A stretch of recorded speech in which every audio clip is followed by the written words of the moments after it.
Saudara-saudari, marilah kita mendengarkan renungan dengan judul Memiliki Sifat Belas Kasih, yang berdasarkan pada Injil Lukas bab 7 ayat 11a dan 13. Kemudian Yesus pergi ke suatu kota yang bernama Nain. Dan ketika Tuhan Yesus melihat janda itu, tergeraklah hati Yesus oleh belas kasihan. Lalu Yesus berkata kepadanya, "Jangan menangis." Dalam nama Bapa dan Putra dan Roh Kudus. Amin. Saudara-saudari terkasih dalam nama Tuhan Yesus Kristus. Tuhan Yesus setidaknya 3 kali membangkitkan orang mati. Salah satunya dapat kita baca dalam Injil hari ini. Dalam Injil hari ini, Lukas mengisahkan perjalanan Tuhan Yesus ke suatu kota yang bernama Nain. Murid-murid Yesus pergi bersama-sama dengan dia, dan juga orang banyak menyertainya berbondong-bondong. Setelah ia dekat pintu gerbang kota, ada orang mati diusung keluar, anak laki-laki, anak tunggal ibunya yang sudah janda, dan banyak orang dari kota itu menyertai janda itu. Dan ketika Tuhan melihat janda itu, tergeraklah hatinya oleh belas kasihan. Lalu ia berkata kepadanya, "Jangan menangis." Sambil menghampiri usungan itu, ia menyentuhnya, dan sedang para pengusung berhenti, ia berkata, "Hai anak muda, Aku berkata kepadamu, bangkitlah." Maka bangunlah orang itu dan duduk dan mulai berkata-kata, dan Yesus menyerahkannya kepada ibunya.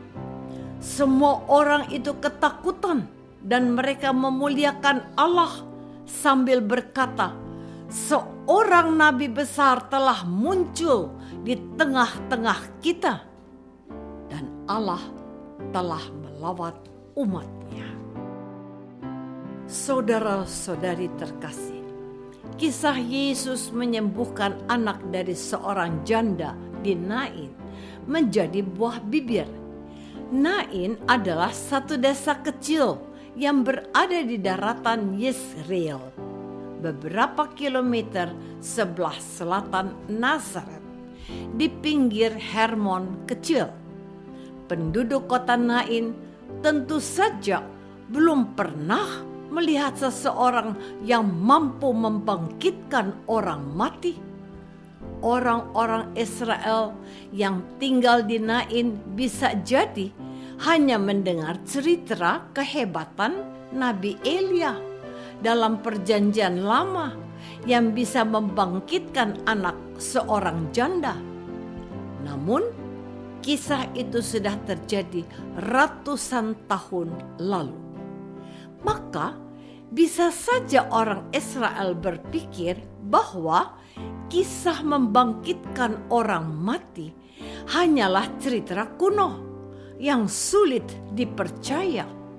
Tetapi ketika mereka melihat dengan mata kepada mereka sendiri bagaimana Yesus membangkitkan orang muda itu, mereka pun takjub dengan berkata, "Seorang nabi besar telah muncul di tengah-tengah kita, dan Allah telah melawat umat-Nya."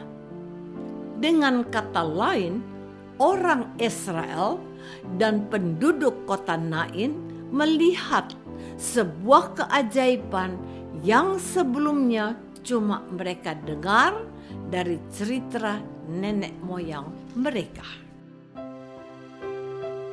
Saudara-saudari terkasih, Belas kasihan menjadi pendorong dan kekuatan bagi Tuhan Yesus untuk menyembuhkan anak seorang janda di Nain itu. Sebab ketika Yesus melihat sendiri janda itu, tentu saja Yesus ikut merasakan kesedihan yang dialami oleh janda tersebut. Dan kalau kita membaca seluruh Injil, Yesus seringkali membuat mujizat atau melakukan sebuah keajaiban karena didorong oleh belas kasihan kepada sesama. Belas kasihan menjadi sifat Allah yang sungguh kuat. Sifat belas kasih merupakan sebuah perasaan kasih sayang yang muncul dari hubungan yang akrab dan mesra dengan Allah. Jadi, semakin dekat, akrab, dan mesra hubungan seseorang dengan Allah, maka semakin besar pula belas kasih dalam diri orang itu.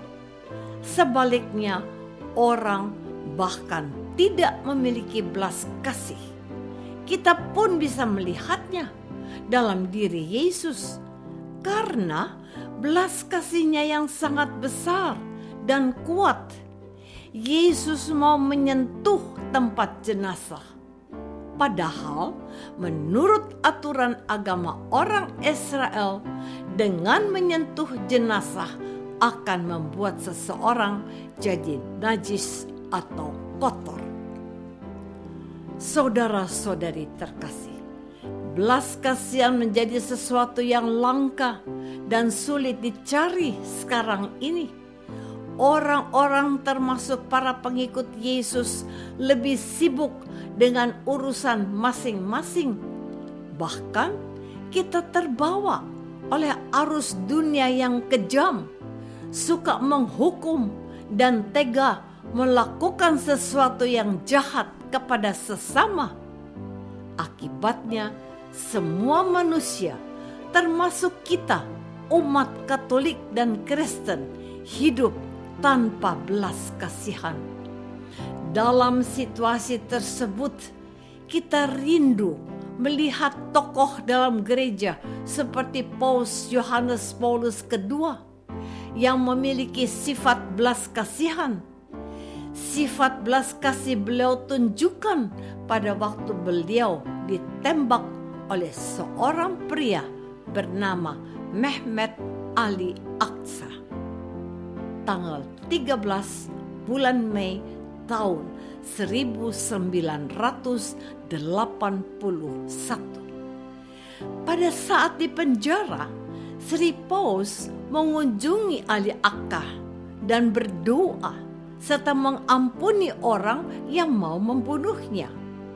Kita pun tahu bahwa Sri Paus melakukan itu karena memiliki sifat belas kasih yang mengalir dari Yesus, sang sumber belas kasih itu sendiri.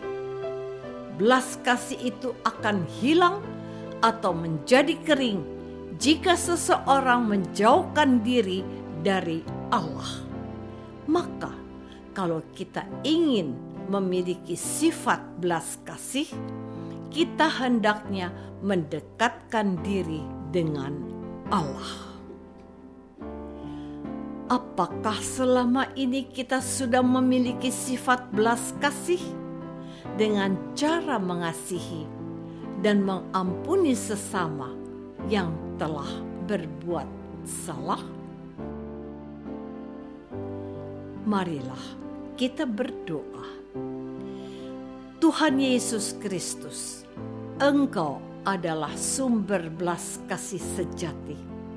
Dengan belas kasih-Mu, Engkau membangkitkan anak seorang janda di kota Nain.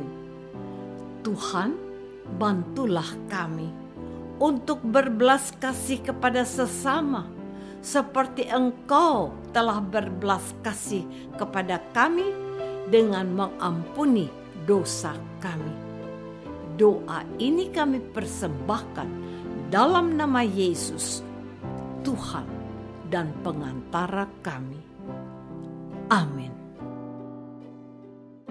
Semoga kita semua selalu dinaungi dan dibimbing oleh berkat Allah yang Maha Kuasa, Bapa dan Putra dan Roh Kudus. Amin.